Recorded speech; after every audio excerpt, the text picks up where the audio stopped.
வணக்கம். நீதிமன்ற செய்திகள். தமிழ்நாடு மாநில சட்டப்பணிகள் ஆணைக்குழுவின் உத்தரவின்படி தமிழ்நாடு முழுவதும் பொதுமக்களிடையே சட்ட விழிப்புணர்வு ஏற்படுத்தப்பட்டு வருகிறது. அதன் ஒரு பகுதியாக மதுரை மாவட்ட சட்டப்பணிகள் ஆணைக்குழு சார்பில் கடந்த 31/5/2024 அன்று மதுரை தாலுகாவிற்கு உட்பட்ட கரும்பாலை, 3 மாவடி, சம்பக்குளம், செம்பியனேந்தல், காதக்கிணறு, குருத்தூர், மாத்தூர், பில்லிச்சேரி, ஆத்திக்குளம், கோசாகுளம் மற்றும் உசிலம்பட்டி வட்ட சட்ட பணிகள் குழு சார்பில் உசிலம்பட்டி தாலுகாவிற்கு உட்பட்ட பெரிய செம்மேடுபட்டி, சின்ன செம்மேட்டுப்பட்டி, காமராஜ் நகர், பசம்பொன் நகர், உத்தப்ப நாயக்கனூர், இதனைத் தொடர்ந்து கடந்த 1/6/2024 அன்று திருமங்கலம் வட்ட சட்ட பணிகள் குழு சார்பில் மேலக்கோட்டை, கீழக்கோட்டை, நடுக்கோட்டை, மைக்குடி, கள்ளிக்குடி உள்ளிட்ட பகுதிகளில் விழிப்புணர்வு பிரச்சார வாகனம் மூலம் பொதுமக்களிடம் விழிப்புணர்வு ஏற்படுத்தப்பட்டது. இதில் சட்ட ஆலோசனை பெறுவது, சட்ட பிரச்சனைகளில் சுமூக தீர்வு காண்பது, பெண்களுக்கான உரிமைகளை பெறுவது, கைது செய்யப்பட்டோர் சட்ட உதவி பெறுவது, மோட்டார் வாகன விபத்துகளில் பாதிக்கப்பட்டோர் இழப்பீடு பெறுவது, ஜீவனாம்சம் பெறுவது, சட்ட பணிகள் ஆணைக்குழுவின் செயல்பாடுகள் குறித்தும் பொதுமக்களிடம் விழிப்புணர்வு ஏற்படுத்தப்பட்டது. இந்நிகழ்வில் உசிலம்பட்டி நீதித்துறை நடுவர் திரு சத்யநாராயணன், பட்டியல் வழக்கறிஞர்கள் சங்க நிர்வாகிகள், வழக்கறிஞர்கள் சட்ட பணிகள் ஆணைக்குழுவின் பணியாளர்கள், சட்ட தன்னார்வலர்கள் மற்றும் பொதுமக்கள் உட்பட பலர் கலந்து கொண்டனர். லஞ்ச ஊழல் தொடர்பான வழக்கில் கணவருடன் சேர்ந்து மனைவியும் பொறுப்பானவரே என உறுதி செய்துள்ளது மாண்புமிகு சென்னை நீதிமன்ற உயர்நீதிமன்ற மதுரை கிளை.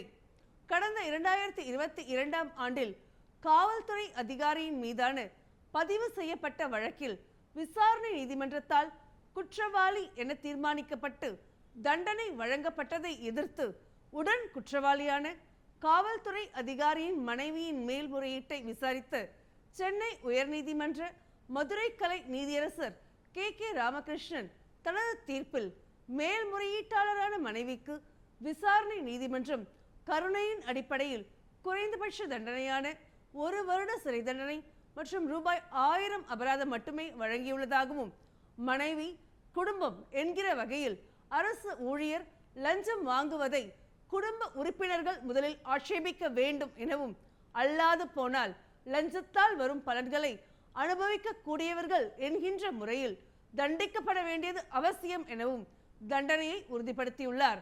மேலும் இவ்வழக்கு விசாரணை காலத்திலேயே முதன்மை குற்றவாளியான காவல்துறை அதிகாரி இறந்துவிட்ட நிலையிலும் அவரது மனைவிக்கு வழங்கப்பட்ட தண்டனை உறுதி செய்யப்பட்டுள்ளது என்பது மிக முக்கியமானது. நீலகிரி மாவட்ட சட்டப்பணிகள் ஆணைக்குழு சார்பில் திடக்கழிவு மேலாண்மை குறித்த விழிப்புணர்வு நிகழ்ச்சி உதகமண்டலம் ஒருங்கிணைந்த நீதிமன்ற வளாகத்தில் கடந்த 28/5/2024 அன்று நடைபெற்றது. நிகழ்ச்சியில் மாவட்ட சட்டப்பணிகள் ஆணைக்குழுவின் தலைவரும் முதன்மை மாவட்ட நீதிபதியுமான திரு அப்துல் காதர் தலைமை வகித்து நிகழ்ச்சியை துவக்கி வைத்து பேசினார். நிகழ்ச்சியின் நோக்கங்கள் குறித்து மாவட்ட சட்டப்பணிகள் ஆணைக்குழுவின் செயலாளரும் சார்பு நீதிபதியுமான திரு செந்தில்குமார் பேசினார். மேலும் சுற்றுச்சூழல் சட்டங்கள் மற்றும் தொடர்புடைய தீர்ப்புகள் குறித்து பந்தலூர் வட்ட சட்ட பணிகள் குழுவின் தலைவரும் நீதித்துறை நடுவருமான திரு சிவக்குமார் பேசினார். நீலகிரியில் திடக்கழிவு மேலாண்மை குறித்து உதகமண்டலம் நகராட்சி ஆணையர் திரு ஏகராஜ் பேசியதாவது: பிளாஸ்டிக் வரவால் சுற்றுச்சூழல் பாதிப்படைகிறது, சுவாசிக்கும் காற்றும் மாசடைகிறது, நீரும் நிறம் மாறி நிலத்திற்கு விஷமாகிறது. அடுத்து வரும் தலைமுறை நிம்மதியாக வாழ பிளாஸ்டிக் பயன்படுத்துவதை தவிர்க்க வேண்டும். 1812 அறிமுகமான பிளாஸ்டிக் கடந்த 200 ஆண்டுகளுக்கும் மேலாக நம்மை ஆட்டி படைத்து வருகிறது. அணு ஆயுதத்தை விட ஆபத்தானது பிளாஸ்டிக், விஷத்தை விட வீரியமானது பிளாஸ்டிக்.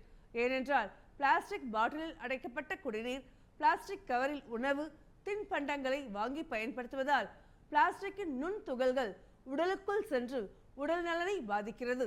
ஆனால் இது குறித்து அறியாமல் நாம் தொடர்ந்து சூடான டீ, சாம்பார் போன்றவற்றை பிளாஸ்டிக் கவர்களில் வாங்கி சென்று சாப்பிடுகிறோம். இதனால் புற்றுநோய் உள்ளிட்ட நோய்கள் ஏற்படுகின்றன. எனவே பிளாஸ்டிக் பொருட்களில் உணவுப் பொருட்கள் வாங்கி சாப்பிடுவதை தவிர்க்க வேண்டும். ஒவ்வொரு தனி மனிதனும் சுற்றுச்சூழலை பாதிக்கும் பிளாஸ்டிக்கை பயன்படுத்த மாட்டேன் என உறுதி ஏற்று அதனை தொடர்ந்து கடைபிடிக்க வேண்டும். அப்போதுதான் சுற்றுச்சூழலை காக்க முடியும். பிளாஸ்டிக் ஒழிப்பை இளம் தலைமுறையினரிடம் அவர்களிடம் பள்ளி கல்வியில் இருந்து கொண்டு வர வேண்டும். நாம் ஒவ்வொரு மனிதனும் மனது வைத்தால்தான் பிளாஸ்டிக் இல்லாத என்ற நிலையை எட்ட முடியும். திடக்கழிவு மேலாண்மையில் மக்கும் குப்பை, மக்காத குப்பை என குப்பைகளை பிரித்து அகற்ற வேண்டும். காய்கறி கழிவுகள், தோட்ட கழிவுகள், முட்டை ஓடுகள், மீதமாகும் கெட்டுப்போன உணவுப் பொருட்கள், காய்ந்த மலர்கள், சமையலறை கழிவுகள், பழந்தோல், வாழை இலைகள், பயன்படுத்திய தேயிலை தூள் உள்ளிட்டவைகள் மக்கும் குப்பைகளாகும். பால் கவர், எண்ணெய் கவர் போன்ற அனைத்து வகை பாலித்தீன் கவர்கள், கண்ணாடி பொருட்கள், இரும்பு பொருட்கள், அலுமினிய பொருட்கள், பழைய காலணிகள், தண்ணீர் பாட்டில்கள், தோல் பொருட்கள் போன்றவை மறுசுழற்சி செய்யக்கூடிய பொருட்களாகும். எனவே மக்களாகிய நாம் மக்கும் மற்றும் மக்காத குப்பைகளை பிரித்து தர முன்வர வேண்டும் என்று பேசினார். இந்நிகழ்ச்சியில் வழக்கறிஞர்கள், ஓசை அறக்கட்டளை தலைவர் திரு காளிதாஸ், கல்லூரி மாணவ மாணவிகள் மற்றும் பொதுமக்கள் உட்பட பலர் கலந்து கொண்டனர். அரியலூர் மாவட்டம் ஜெயங்கொண்டம் வட்ட சட்ட பணிகள் குழுவின் சார்பில் கடந்த 17/5/2024 அன்று ஆண்டிமடம் ஒன்றியம் இளையூர் ஊராட்சியில் குழந்தை திருமணம் தவிர்த்தல் போக்சோ சட்டம் குறித்து சட்ட விழிப்புணர்வு முகாம் நடைபெற்றது. இம்முகாமில் ஜெயங்கொண்டம் குற்றவியல் நடுவர் நீதிபதி திரு ராஜசேகர் தலைமை வகித்து பேசுகையில், ஆண் பெண் இருப்பாளரும் சமம், குடும்ப சூழ்நிலை காரணம் காட்டி கல்வியை ஒருபோதும் தடை செய்யக்கூடாது என்றும், குழந்தை திருமணம் செய்யக்கூடாது, பெண் குழந்தைகள் கட்டாயம் கல்வி கற்க வேண்டும், பெண்களுக்கு உடல் வலிமையும் மன வலிமையும் பெறும் வகையில் அவர்களை பெற்றோர்கள் வளர்க்க வேண்டும் என்றும் பேசினார். இந்நிகழ்ச்சியில் ஊராட்சி மன்ற தலைவர் திரு அறிவொளி வரவேற்புரை ஆற்றினார். இறுதியில் வட்ட சட்ட பணிகள் குழுவின் முதுநிலை நிர்வாக உதவியாளர் திருமதி புனிதா நன்றியுரை ஆற்றினார். இந்நிகழ்ச்சியில் பொதுமக்கள் உட்பட பலர் கலந்து கொண்டு பயன்பெற்றனர். வழக்காடிகள் பயன்பெறும் வகையில் மாண்புமிகு உச்சநீதிமன்றத்தில் நிலுவையில் உள்ள வழக்குகளை மக்கள் நீதிமன்றத்தில் முடித்துக்கொள்ள ஏதுவாக சிறப்பு மக்கள் நீதிமன்றம் ஜூலை 29ஆம் தேதி முதல் ஆகஸ்ட் 3ஆம் தேதி வரையிலான வாரத்தில் நடைபெற உள்ளது. அதிக எண்ணிக்கையிலான வழக்குகளை மக்கள் நீதிமன்றத்தின் மூலம் தீர்வு காண நடவடிக்கை எடுக்கப்பட்டு வருகிறது என்பதனை இதன் மூலம் தெரிவிக்கப்படுகிறது. இத்துடன் நீதிமன்ற செய்திகள் நிறைவடைகிறது. நன்றி, வணக்கம்.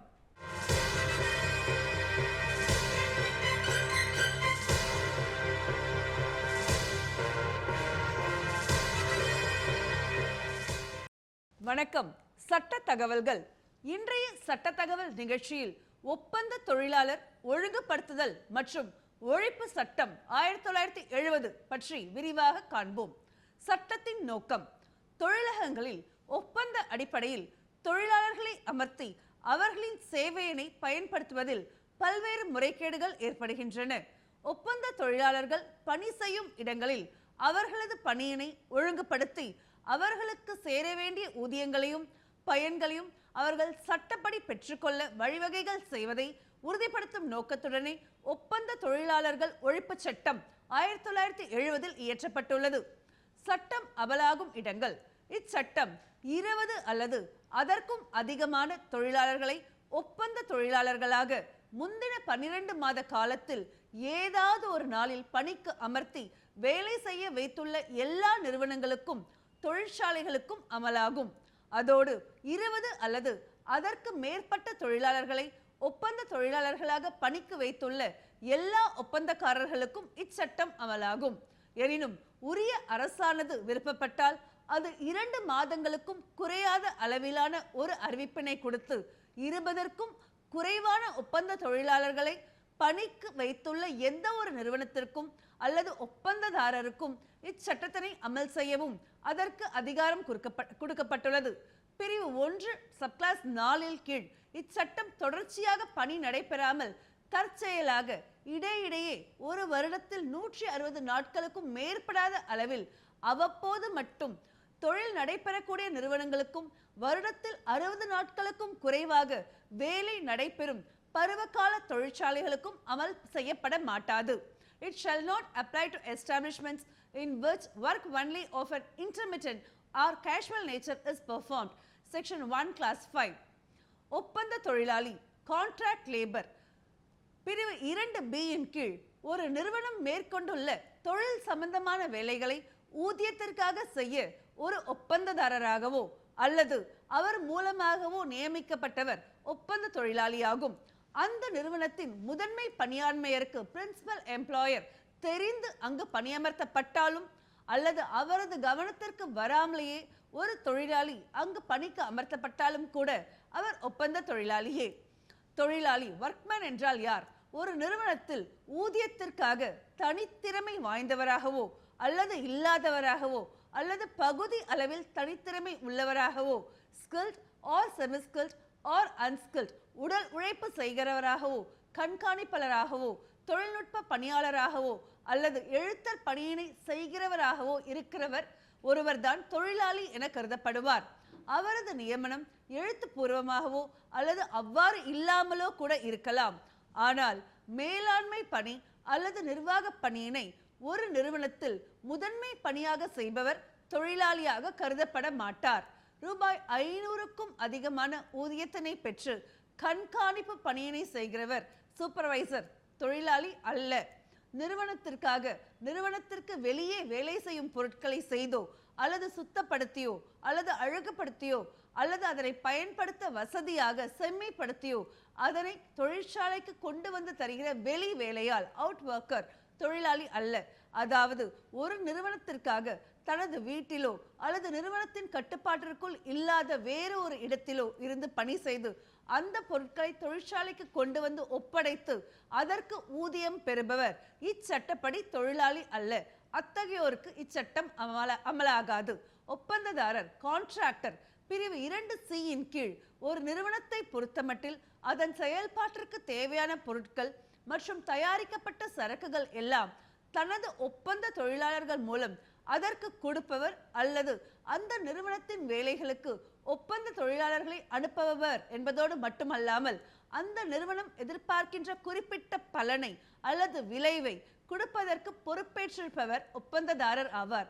இதில் உள் ஒப்பந்ததாரரும் சப் கான்ட்ராக்டரும் அடங்குவார். நிறுவனத்தில் ஒப்பந்த தொழிலாளர்களை பணிக்கு வைத்திருப்பது குறித்து பதிவு நடைமுறை registration of establishments employing contract labourer. ஒப்பந்த தொழிலாளர் சட்டத்தின் அமலாக்கத்தின் கீழ் வருகிற அனைத்து நிறுவனங்களின் முதன்மை பணியாண்மைகளும் உரிமையாளர்களும் தங்களது நிறுவனங்களில் ஒப்பந்த தொழிலாளர்களை பணிக்கு அமர்த்த விரும்பினாலோ அல்லது ஏற்கனவே அவர்களை அங்கு இதற்கென உரிய அரசிடம் பதிவு செய்து கொள்ள வேண்டியது அவசியமாகும். இத்தகைய பதிவுகளை செய்வதற்கு ஏதுவாக அரசாங்கம் கெசட் அந்தஸ்து உள்ள அலுவலர்களை பதிவு அதிகாரிகளாக ரிஜிஸ்டரிங் ஆபீசர்ஸ் என்று நியமித்துள்ளது. இந்த பதிவு அதிகாரிகளிடம் இதற்கென குறிப்பிட்டுள்ள படிவத்தை ஃபார்ம் 1 பூர்த்தி செய்து அரசு அறிவித்துள்ள காலக்கெடுவிற்குள் ஒரு விண்ணப்பத்தின் மூலம் நேரடியாகவோ அல்லது தபால் மூலமாகவோ பதிவிற்கு சமர்ப்பிக்க வேண்டும்.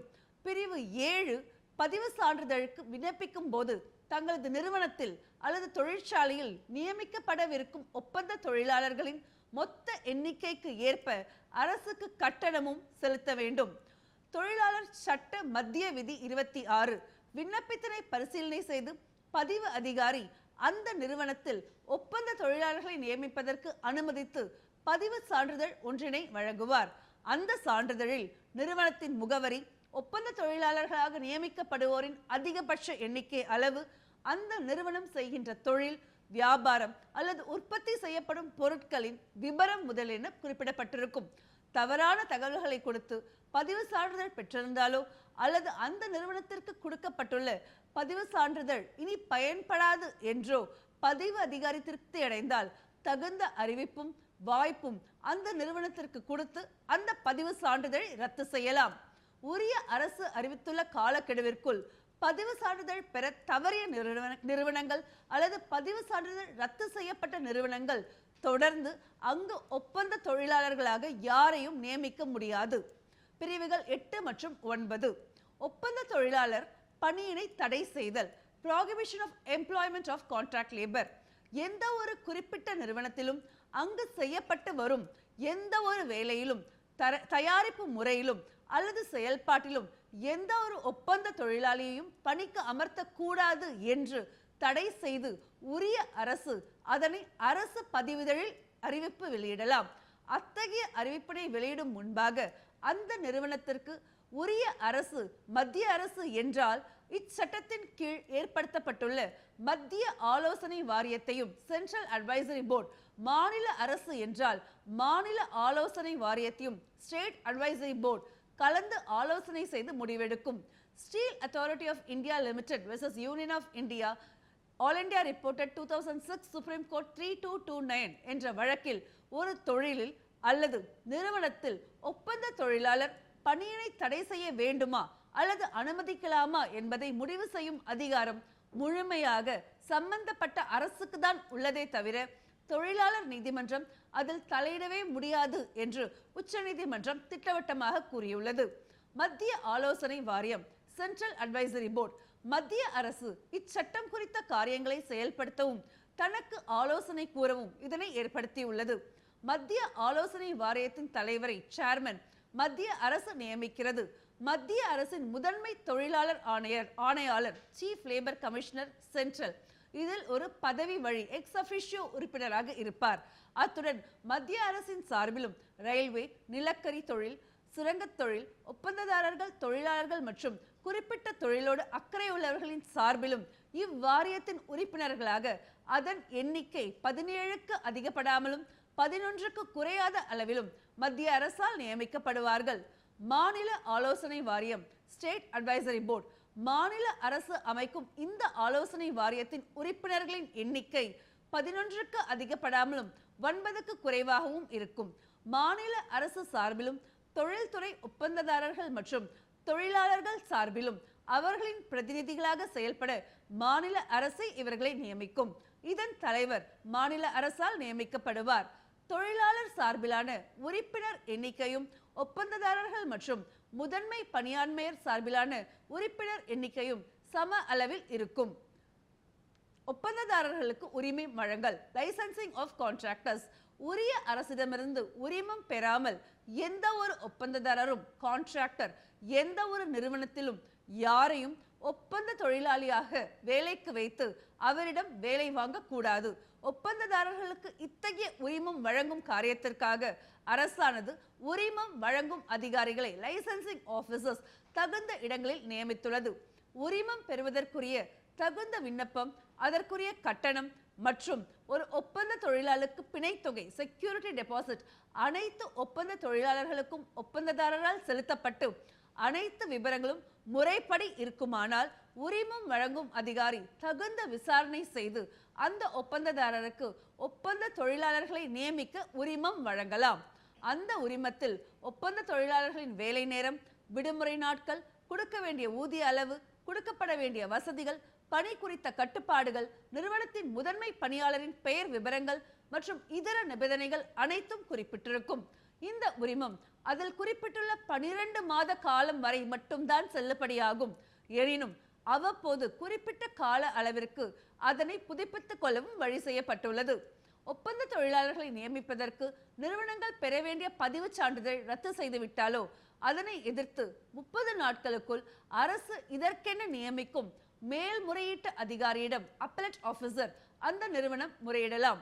ஒப்பந்ததாரர்கள் பெற்றுள்ள உரிமத்தில் கூறப்பட்டுள்ள அளவிற்கு மேல் கூடுதலாக யாரையும் ஒப்பந்த பணியாளர்களாக எந்த ஒரு நிறுவனத்திலும் நியமிக்க முடியாது. இந்த உரிமம் மற்றவர்களுக்கு மாற்றத்தக்கதல்ல, நான் டிரான்ஸ்ஃபரபிள். ஒப்பந்த தொழிலாளர்களுக்கு 1948ஆம் ஆண்டைய குறைந்தபட்ச ஒப்பந்த தொழிலாளர்கள் ஊதிய சட்டத்தின்படி மினிமம் வேஜஸ் ஆக்ட் கிடைக்க வேண்டிய ஊதியங்களை கண்டிப்பாக வழங்க வேண்டும். ஒப்பந்த தொழிலாளர்களின் நலன்கள் மற்றும் உடல் நலம் welfare and health of contract labourers. ஒப்பந்த தொழிலாளர்களின் எண்ணிக்கை ஒரு நிறுவனத்தில் 100 அல்லது அதற்கும் மேற்பட்டு இருக்குமானால் அங்கு சிற்றுண்டி சாலை கேண்டீன் அமைக்கவும், அங்கு வழங்கப்பட வேண்டிய குறிப்பிட்ட உணவுகள், விலை நிர்ணயங்கள் மற்றும் இதர வசதிகள் குறித்தும் உரிய அரசு ஆணை பிறப்பிக்கலாம். பிரிவு 16. ஒப்பந்த பணியாளர்களை வேலை சம்பந்தமாக இரவில் நிறுவனங்களில் தங்க நேருமானால் அவர்கள் தங்குவதற்கு போதிய வசதிகள், வெளிச்சம் மற்றும் காற்றோட்டமுள்ள ஓய்வு அறைகள் ரெஸ்ட் ரூம்ஸ் அனைத்தும் முறைப்படி அங்கு அமைக்கப்பட்டிருக்க வேண்டும். பிரிவு 17. தொழிலாளர்களுக்கு போதிய சுகாதாரமான குடிநீர், சுத்தமாக பராமரிக்கப்படும் கழிப்பிடங்கள், துணிகளை துவைப்பதற்கான வசதிகள் செய்து கொடுக்க வேண்டும். பிரிவு 18 போதுமான அளவிலானதும் தேவையான மருந்துகள் கொண்டதுமான முதலுதவி பெட்டிகள், ஃபர்ஸ்ட் எய்ட் ஃபெசிலிட்டிஸ் மற்றும் உபகரணங்கள் அனைத்தும் அங்கு தேவைப்படும் வேலை நேரங்களில் கிடைக்க செய்ய வேண்டும்.